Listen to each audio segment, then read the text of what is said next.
You're not writing anything.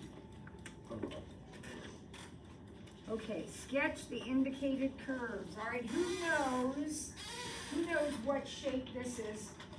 Y equals x squared. That's parabola, vertex of the origin, right? Okay, that's it. Perfect. Who knows what shape this is? Exponential. Well, that is the exponential, that's right. What's the shape of it? So we have an asymptote here, and I have to see that asymptote on your paper. A dot at 1, 0. And a dot at 0, 1. And it goes like. And it goes up, yep, just like that. That is a picture of the exponential. So when you draw that on your quiz, if you have to draw this one, that's what you have to draw to get full credit. Okay, guys? All right, what about sine x? What's that one look like? Up and down, right? Through the origin. So it starts at the origin. I physically see that dot right there. And then up and down, right? Forever and ever and ever. Okay, we good on that? Okay, let's look at our names. What's the first one? Y equals 3. So the name, that's the equation. So it's the cubing function, yep. It's cubing. On Monday, if you can't remember the name, but you know that's x cubed, then write y equals x cubed and you get partial credit. Is that one where you also get say quadratic? Or is No, that different? no, that's squared. Okay, what's b? What's the name of the function in b? Logistic. And what's the name of the function in c? Absolute value. Make sure you write both words, absolute value. All right, now we're doing equation. So again, if you can't remember the equation, but you know the name, write the name down, but you only get partial credit. All right, what do we got going on in A? 1 over x, y equals 1 over x. So for this section, everything's gonna be y equals, because it's all equations. And the first one is the reciprocal, y equals x. Good, what about B?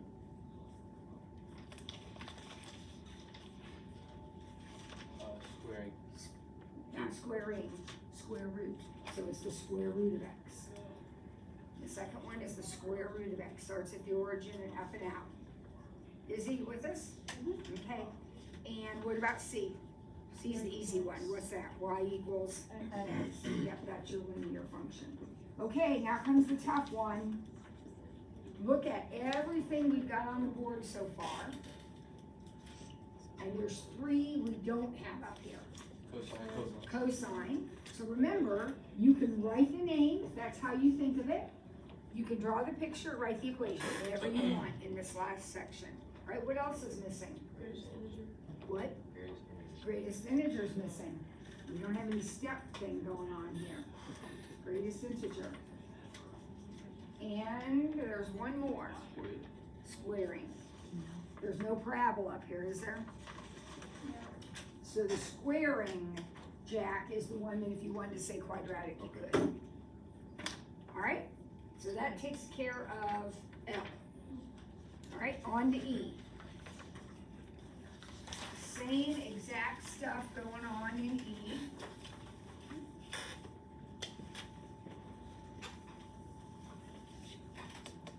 So here we go.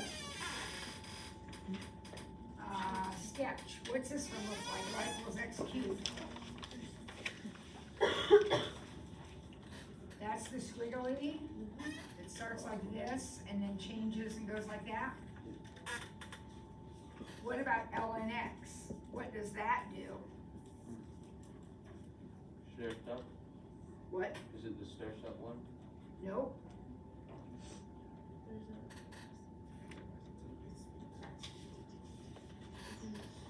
I made a mistake on L, guys. I put squaring over here. We have squaring on L. It was our very first problem. The one we're missing is ln x. So for problem, for quiz L, is that the one we just did, L? Yeah. For quiz L, it wasn't squaring. Squaring was the first problem. It was ln x that we were missing. ln x was missing on quiz L. Okay, and ln x looks like this.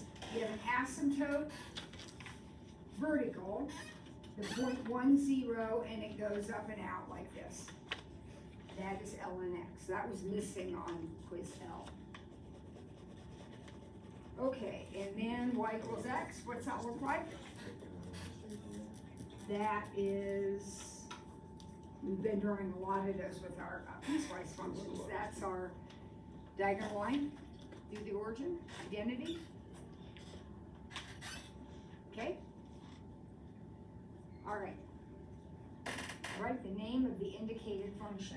Okay, what do we got here? Squaring. Or quadratic. What do we have here? Infinity or linear. Oh, that's a repeat. So this is identity or linear.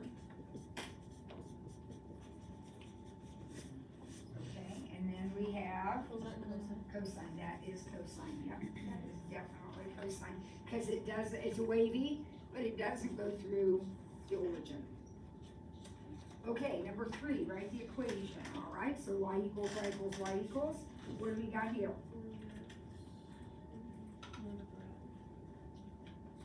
What's 3a?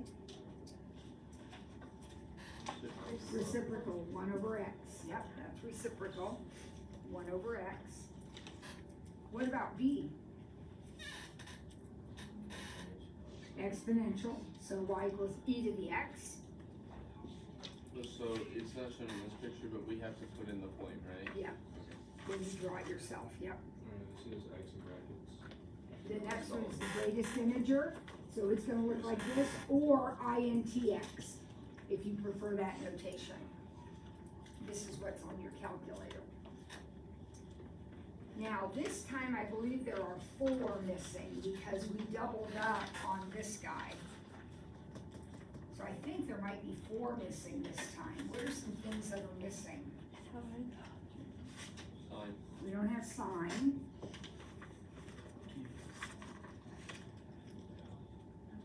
We don't have absolute value. We don't have logistic, right? I don't wanna make a mistake again. No logistic. Square. And I don't think we have square root, do we? So the reason there's 4 here, I have a mistake on the practice. Everybody see that this guy got used twice on this quiz? So that's why there's an extra left over down there. Okay, last one, x.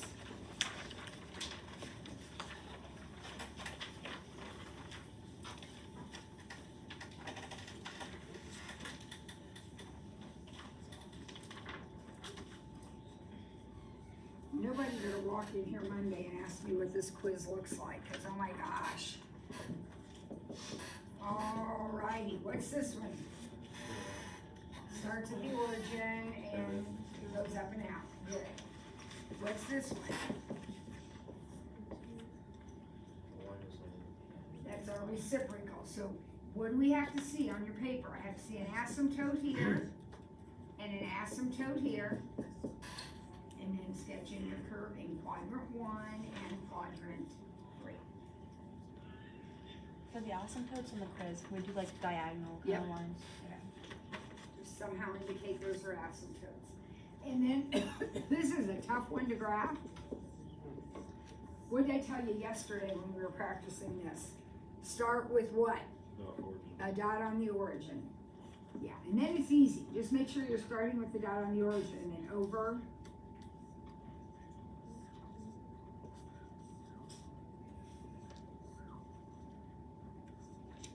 Do 4 or 5 of them. And there we go.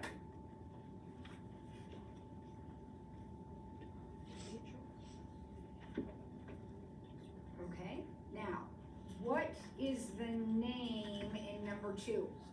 That's your sign. How about in number, or letter B?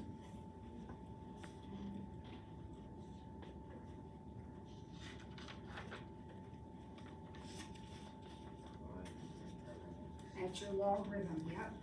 So on the actual BFF sheet, it says natural logarithm. So if you write that, that's fine, but basically all you need is the logarithm. But if you write natural, that's fine too. Okay, and what about the last one, 2C? That's your exponential.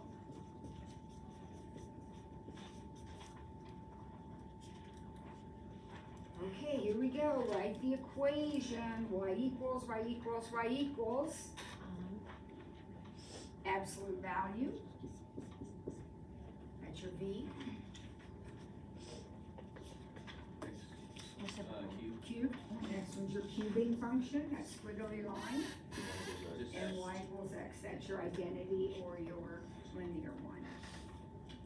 Okay, what's missing?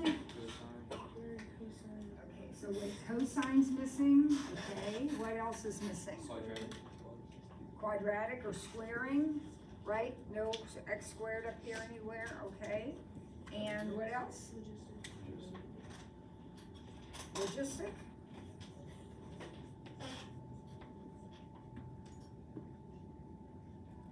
So when we practice over the weekend, and I hope we do, not only work with your flashcards, but maybe a couple times, try to write down all 12 to help you get this last section right. What am I missing? Make sure you can write down all 12. Okay?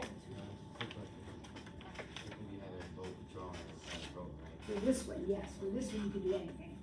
Anything. Okay. All right, that's that.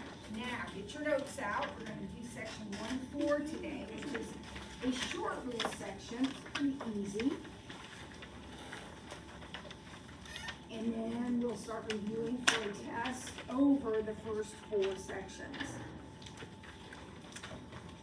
So we're in our notes, section 1-4. And it says, let f of x be x plus 2, g of x be x squared, and h of x be negative 2x plus 5. Now, when you've been dealing with functions, f of x, as function starts with f of x is the most common notation, but g of x means the same thing. H of x, p of x, q of x, you can name a function. That's just the name of the function. So question 1 says, or A says, what happens if I add my f and my g together? Well, this is easy. You're just going to take your f and your g, and you're going to add them together. Now, do any of those terms combine? Nope. Normally, though, we're going to write it in this order. Does anybody know what that order is? What do we call that? Descending order. So normally, when we write a polynomial, we write the biggest, we put powers in order. Right? Remember that from before? So that's it. That's the answer. That's all there is to it. Just adding them together.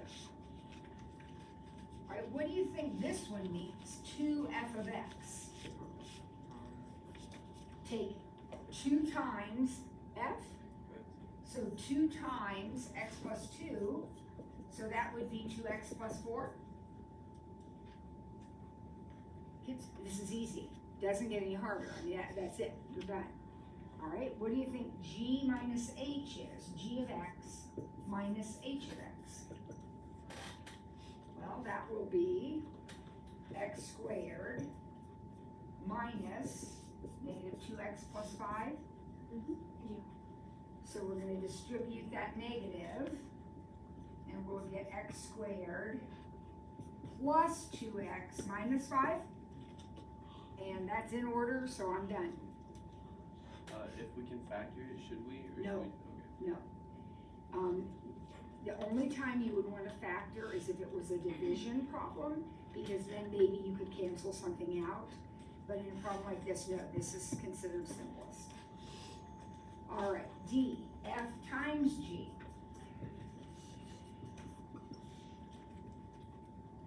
So f is x plus 2, and g is x squared. What do you think I'm going to do here? Distribute, right? So x squared times x is gonna be x cubed, and times 2 is just 2x squared. We should not miss any of these problems, guys. These are not hard.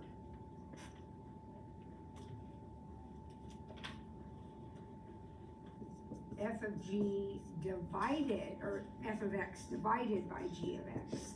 So that will be x plus 2 over x squared. Do not cancel. Remember the rule? You can cancel an x and an x squared, but is there anything to cancel over here? And if you cannot cancel all three, then don't do it. So that's done. Got it. Answer. Okay? Easy. Now, the next question says, go back and look at all of your answers. All of our answers here.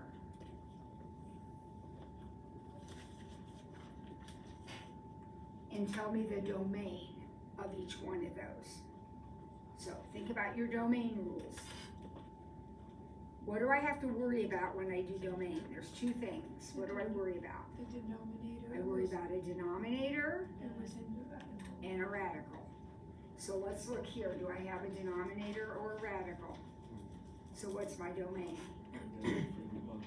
Negative infinity to infinity. Guys, don't stare at me blankly. Remember, we talked about that. So the domain here is negative infinity to infinity. All right, what about B? Here's B. Domain, No, would be 0. do I have a denominator? No. Do I have a radical? No. So what's my domain? Negative infinity to infinity. All right, here's my answer to C, right here in a circle. What's the domain of that?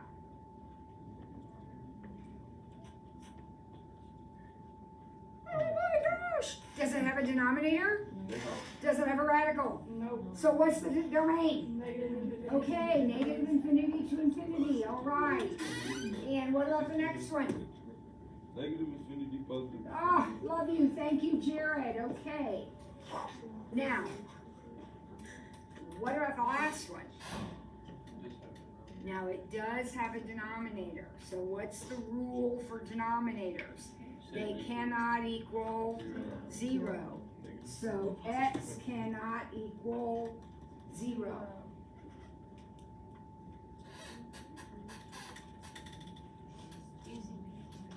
Okay?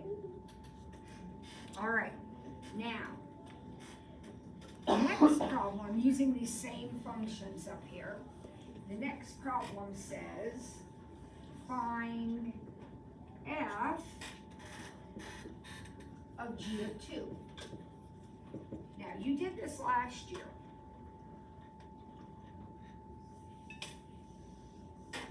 Does anybody remember how to do it? It's real easy. It looks complicated, but it is super simple. This whole section is so easy. What does that mean?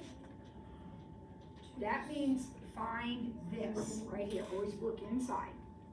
So g of 2 means go to your g function and plug in 2. So g of 2 is 2 squared, which is 4. Okay, look, g of x is x squared, so g of 2 is 2 squared. Then, so this is 4.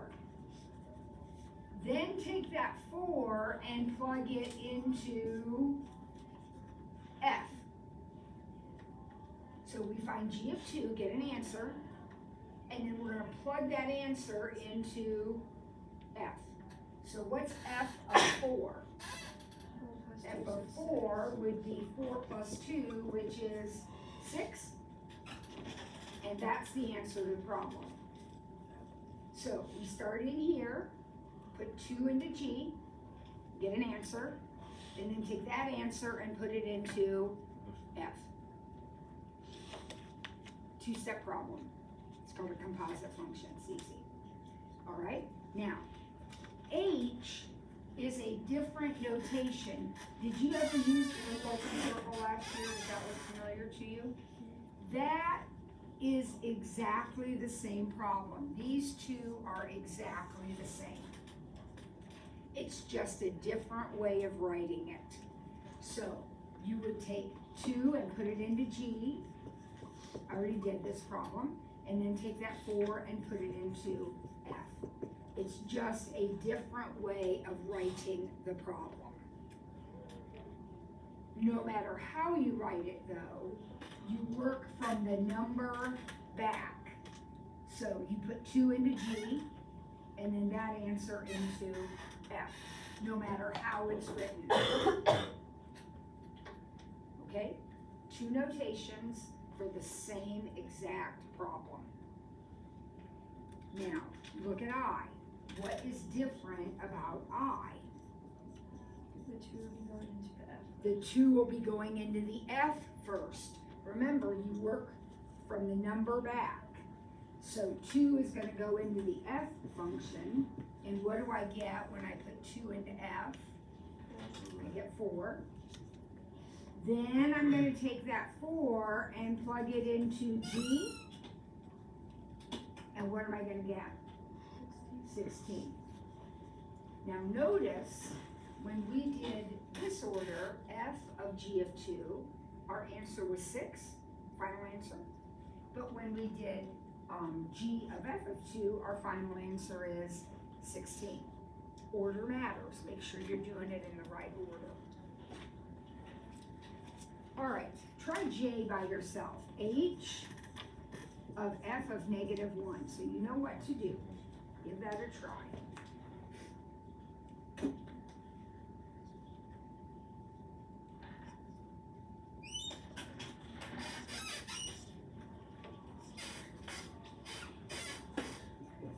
I hope you're putting -1 into F.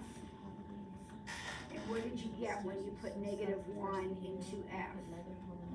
1. And then you're going to take that 1 and put it into H. And so, did you get 3? And that's your answer.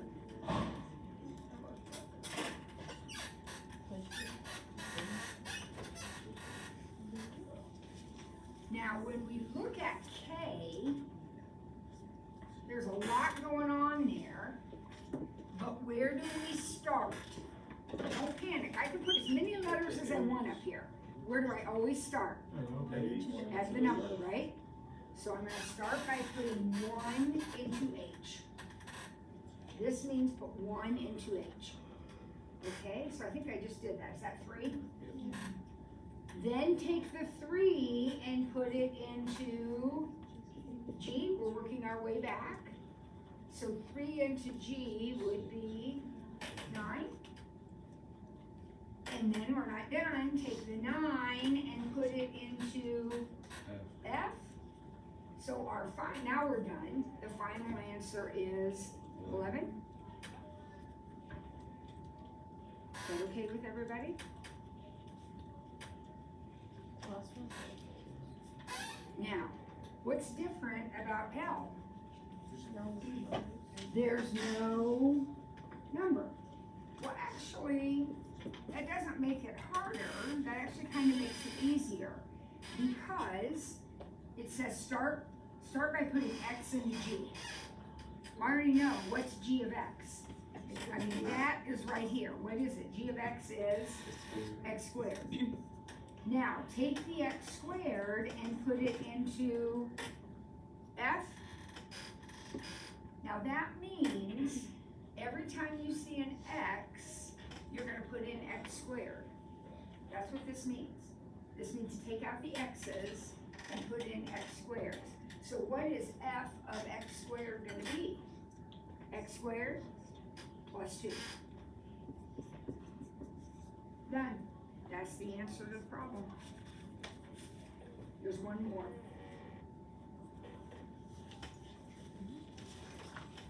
H of F of X. Don't you dare be confused by these guys. Don't you dare be confused. These are easy. What do I start with? X plus 2. F of x. Well, what's f of x? X plus 2.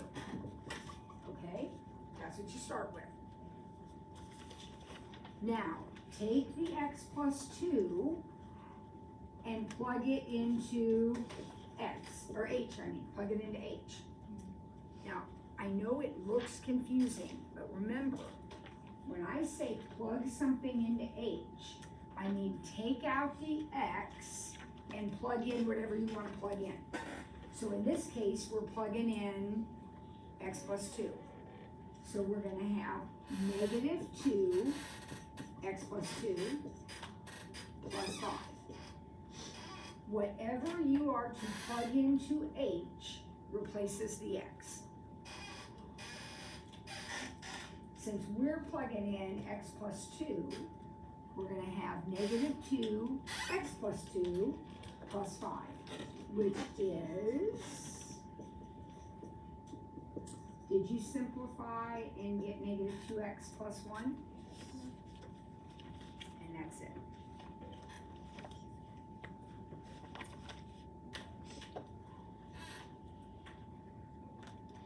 Okay, one more thing to talk about, and that's implicit functions.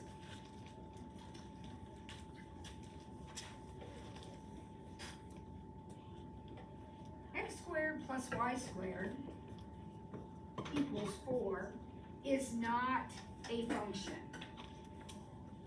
Anybody know why it's not a function? It's a circle. And are circles functions? No, they don't pass the vertical line test. So here's the deal. Suppose I want to graph that on my calculator. If I want to graph that on my calculator, I have to put in the equation. And when I put in the equation, it has to be y equals. Remember how we graph on our calculator, and if you go to y equals and you type in your equation? So what we're going to do is we're going to get y by itself, okay? So the first thing I'm going to do is subtract that x squared to the other side. Would everybody be okay with that? And then if I need y equals, I'm going to have to square root. Now, as always, when I square root, I'm going to get positive, the answer, and I'm going to get negative, the answer. These are the answer. These are the implicit functions. If we have time, we'll get our calculators out and we'll graph, and I'll show you what's happening.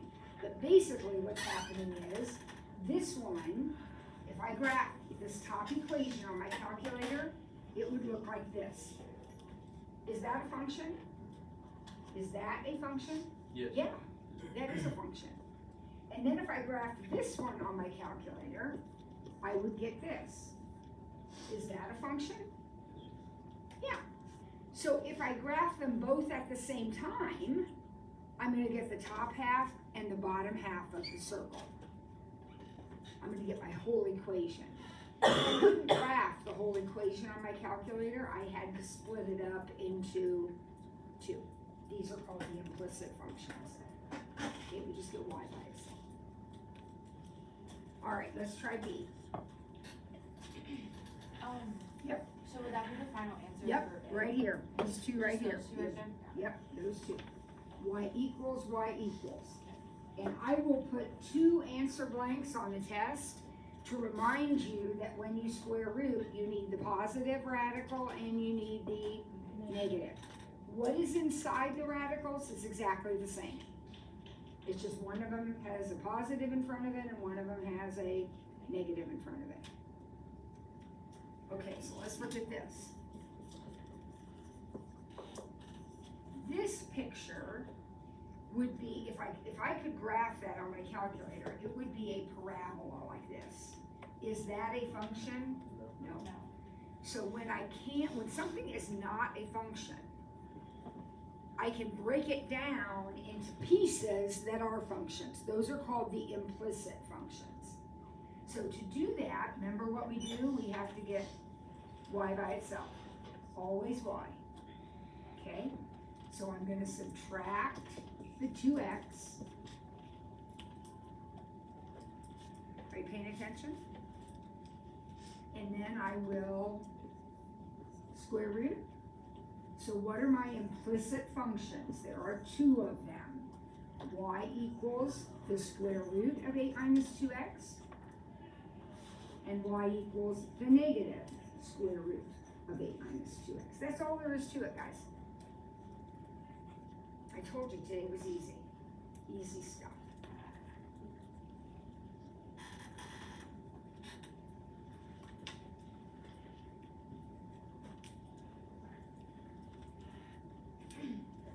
I have a question about when getting y by itself, does it matter what order that you put it in? No. So if you had this, if you had negative 2x plus 8, absolutely fine, same thing.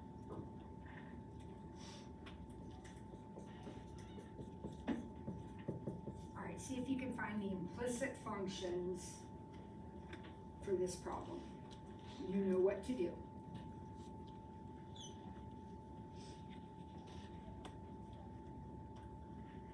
First of all, move the x. So y squared is by itself, and then square root.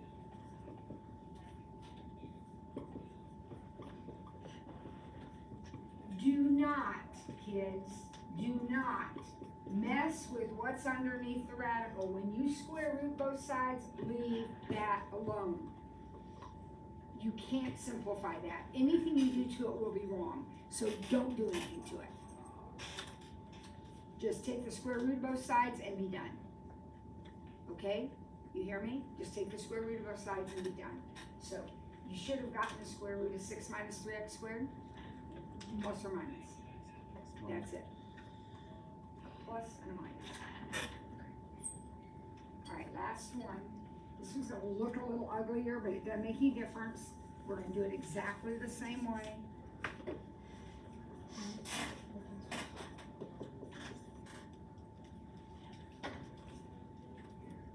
So you gotta get y squared by itself, because eventually we wanna do the square root thing, right?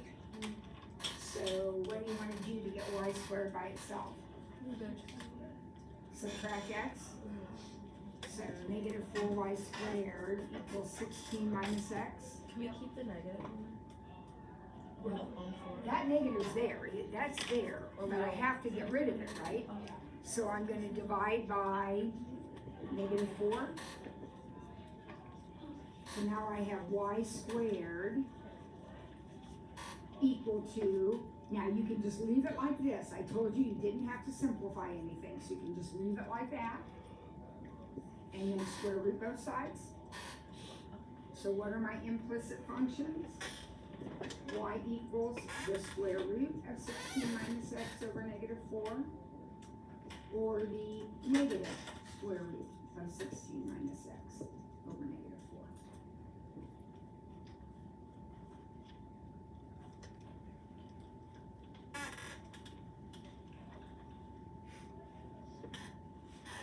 Pull out an I. Oh, no. That's not gonna be negative. That's 1/4 x minus 4. That's fine. That's fine. No, we're not taking the square.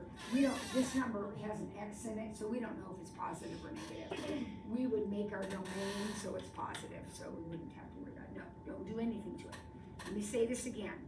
When you are finding the implicit functions, get y squared by itself, take the square root, and be done. Okay? Don't try anything else. Just be done. Okay? All right. That's good for that. Let's get on our practice test that I gave you the other day. I tried to save paper on this one, so you're going to need your own paper for the first two. So the problems are here, but you're going to need to put your work and your graphs and things on another sheet of paper. So get out a sheet of notebook paper. If you don't have any, there's some right back there next to Lucy on the top shelf is some notebook paper. Label it practice test one, get a sheet of notebook paper, you are not gonna be able to get everything on this paper. Come on. Don't be so lazy, offering, right back there by Lucy. Right back there by Lucy, Thank you. or with Mackenzie.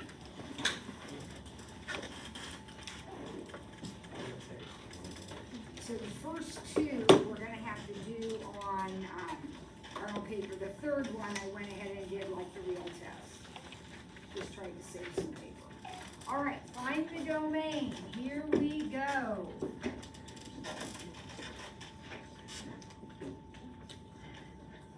Tell me what you think about problem A.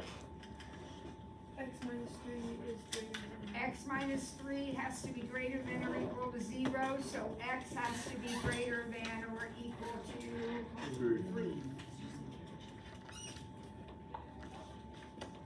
Right? Okay. What about B? Oh, what about B? So X minus 2 can't be 0, which means X can't be 2. Perfect, that's part of my answer. And then, what else? Look, it's a radical, folks. X plus 1 has to be bigger than or equal to 0. So X is bigger than or equal to -1. So B has both answers because it had both things, denominator and radical. Right? Okay, what about C? If you miss this, I'm going to come back and smack you. Negative infinity to infinity. Because There's no denominator or and no radical. I had a whole bunch of those earlier today. And what about D? is not 6. Yep, we know X plus 6 cannot be 0. Which means X cannot be -6.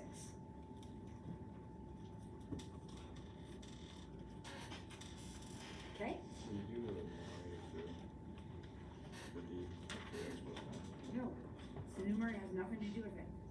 What are the two rules, Jack? A radical. So I look at radicals and I look at denominators, that's all I look at. Okay, number 2. Oh, this is what we just did. Find the implicit functions for this equation. Okay, we just did this. So how do we approach this problem? Get y on one side. Get y, well, I start with y squared by itself, and then I will square root. So negative y squared equals negative x squared plus 9. Would everybody agree with that? No. So then I'm going to divide by -1.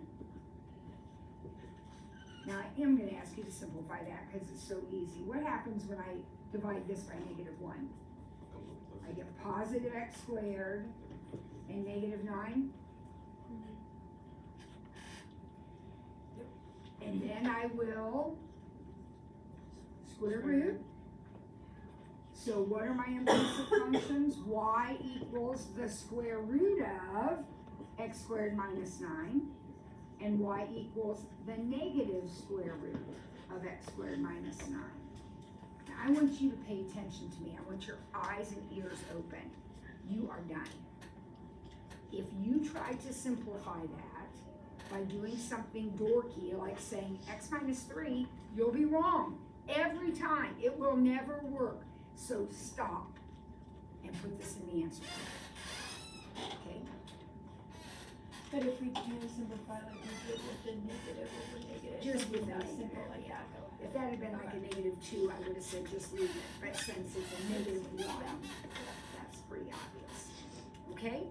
If we like flipped it to where it was -9 plus x squared, that's No still. problem. Okay. That is exactly the same as -9 plus x squared. Yep, that would be exactly the same thing. All right.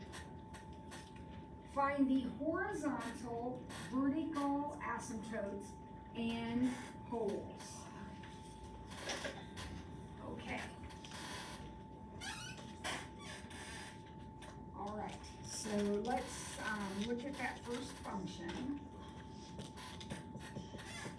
And let's remind ourselves where these things come from. First of all, how do you get holes? When you, When you cancel, right? So take a look at that problem. Is anything going to cancel? So there won't be any of these. That's obvious. The only way you can have holes is if you can factor your problem and cancel something out. Okay. Anybody remember how we get the other kinds of things, the other asymptotes here, vertical and horizontal? Vertical comes from the denominator. Very good, Jared. So vertical asymptotes come from the denominator. So what can x not be in that problem right there? What can x not be? -1. So your vertical asymptote, if you were sketching this, you would have a vertical asymptote at -1. Because if you put -1 in, you would get a 0, and zeros can't be in the bottom. Okay? Anybody remember where the horizontals come from? You do it, yeah. Box them in, right? Since they match, I don't have to worry about anything. They match. So 3x over x is going to put me at y equals 3. Y, this is the same as y equals 3.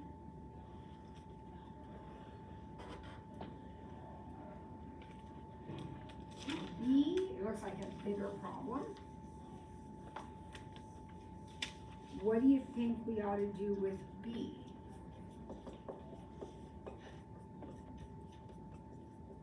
What should we always do if we can?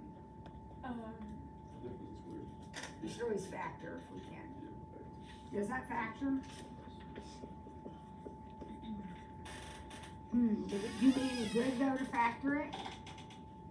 No, because nothing is going to cancel. So again then, I will have no holes. Because even though I could factor, nothing will cancel out. Okay, can you tell me anything about my asymptotes? One of them's like, So I have a vertical asymptote at x equals -5. Right from the bottom, everybody okay with that? Now what about my horizontal this time though?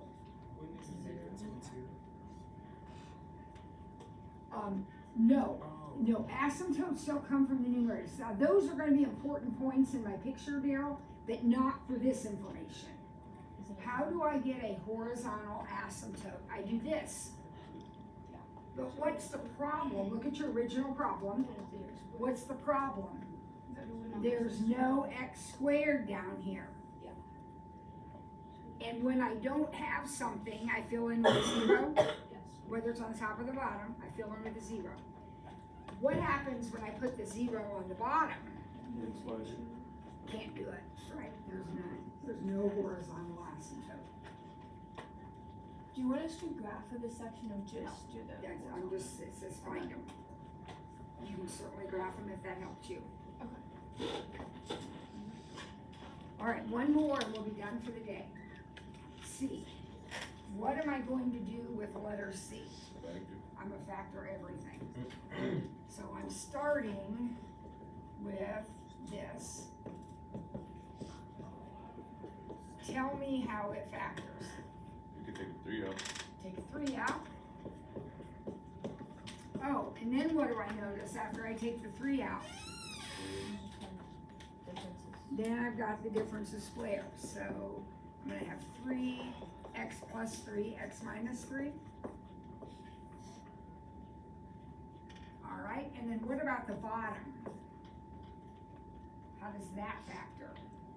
Takes 1, 2, and Minus 3, minus 1. Uh-oh! What do you notice? Cancel. These are gonna cancel and leave me with this.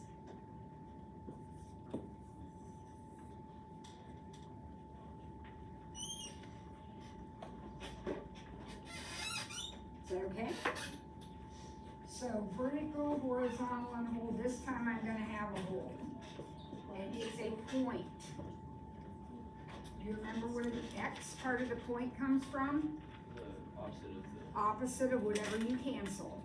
So since I canceled X minus 3, my hole will be at 3. 3, 0. Not comma 0. How do I get the comma what? Where does that number come from? Plug the You 3 plug for it in. X. Plug the 3 in right here. So I'm gonna have 3 times 6 over 2, 3 minus 1. So I put a 3 here and a 3 here. So that is what, 9? So it's 3 comma 9.